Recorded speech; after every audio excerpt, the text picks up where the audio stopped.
Health research സ്കോളറിലേക്ക് വീണ്ടും സ്വാഗതം.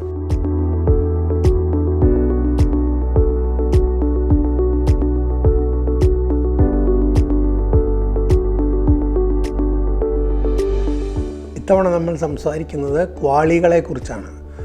QUALY ക്വാളി എന്ന് പറഞ്ഞാൽ ക്വാളിറ്റി അഡ്ജസ്റ്റഡ് ലൈഫ് ഇയേഴ്സ്, ഗുണനിലവാരം ക്രമീകരിച്ച ജീവിത വർഷങ്ങൾ എന്ന് പരിഭാഷപ്പെടുത്താം.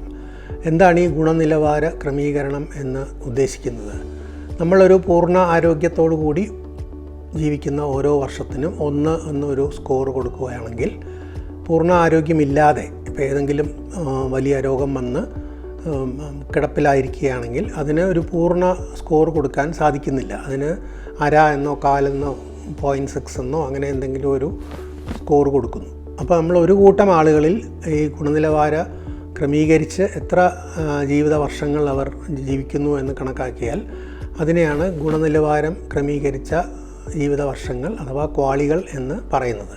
എന്തിനാണ് ക്വാളി ഉപയോഗിക്കുന്നത്? പലപ്പോഴും നമുക്ക് എന്തെങ്കിലും ഒരു ട്രീറ്റ്മെൻറ്റ് കൊണ്ട് എത്രത്തോളം ഇഫക്റ്റ് ഉണ്ട് എന്നറിയാനായിട്ടാണ് ഈ ക്വാളികൾ തമ്മിൽ താരതമ്യം ചെയ്യുന്നത്. ഒരു ഉദാഹരണം പറഞ്ഞാൽ 50 വയസ്സിൽ ചില ആളുകൾക്ക് ഒരുതരം ക്യാൻസർ പിടിപെട്ടു എന്നിരിക്കട്ടെ.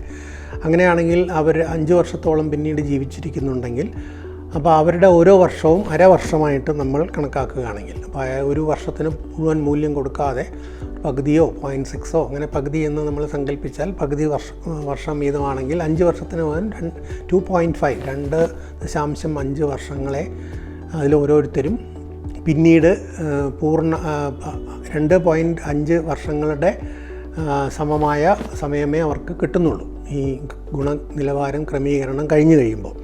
അങ്ങനെ പാതി വർഷം, 1 വർഷം അങ്ങനെ പല കണക്കായിട്ടുള്ള നമുക്ക് ക്രമീകരണങ്ങൾ നടത്താം.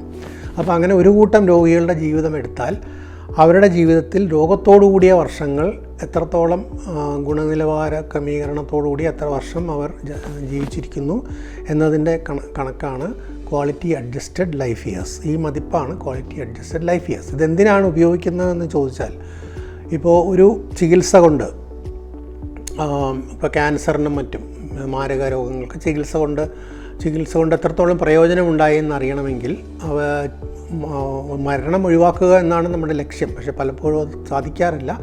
എങ്കിലും സാമാന്യം ഗുണനിലവാരത്തോടു കൂടി രോഗിക്ക് കൂടുതൽ കാലം ജീവിച്ചിരിക്കാൻ കഴിഞ്ഞാൽ അതും ചികിത്സയുടെ ഒരു വിജയമായിട്ട് നമ്മൾ കണക്കാക്കും. 50 വയസ്സിൽ ക്യാൻസർ ബാധിച്ച 10 പേരെ എടുത്താൽ അവർ ശരാശരി 5 വർഷം പിന്നീട് ജീവിച്ചു എന്നിരിക്കട്ടെ. അങ്ങനെയാണെങ്കിൽ അതിൽ 50% ഗുണനിലവാരം കുറഞ്ഞു എന്ന് പറഞ്ഞാൽ അപ്പോൾ നമുക്ക് 25 ക്വാളി അവർക്ക് കിട്ടി എന്നറിയാം. അപ്പോൾ അതാണ് 5 പേർക്ക്. അപ്പോൾ അങ്ങനെ ഈ മെച്ചപ്പെട്ട ചികിത്സ കൊണ്ട് ഇത് എത്രത്തോളം വർദ്ധിപ്പിക്കാൻ കഴിയും എന്നുള്ളതാണ് നമ്മുടെ ലക്ഷ്യം.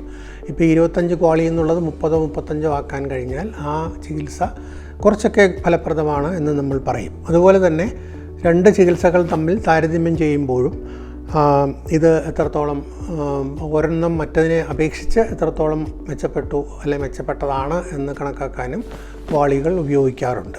ഈ ക്രമീകരണത്തിൻ്റെ തോതെന്ന് പറയുന്നത് വളരെ രൂക്ഷമായ രോഗങ്ങൾക്ക് നമ്മൾ വളരെ കുറഞ്ഞ വെയിറ്റേജ് കൊടുക്കും.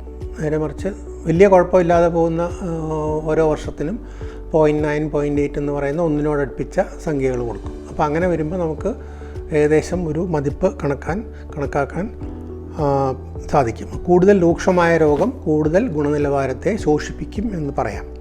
ഇപ്പോൾ 2 തരം രോഗങ്ങളെ തമ്മിൽ താരതമ്യം ചെയ്യാനും, അല്ലെങ്കിൽ ഒരേ രോഗത്തിൻ്റെ 2 അവസ്ഥകൾ, ഒരു കൂടുതൽ രൂക്ഷമായ അവസ്ഥയും അല്ലാത്ത അവസ്ഥയും തമ്മിൽ താരതമ്യം ചെയ്യാനും, ഒരു ചികിത്സ എത്രത്തോളം ഫലിച്ചു എന്നറിയാനും എല്ലാം ക്യാൻസർ ചികിത്സയിലാണ് ഇത് വ്യാപകമായി ഉപയോഗിക്കുന്നത്.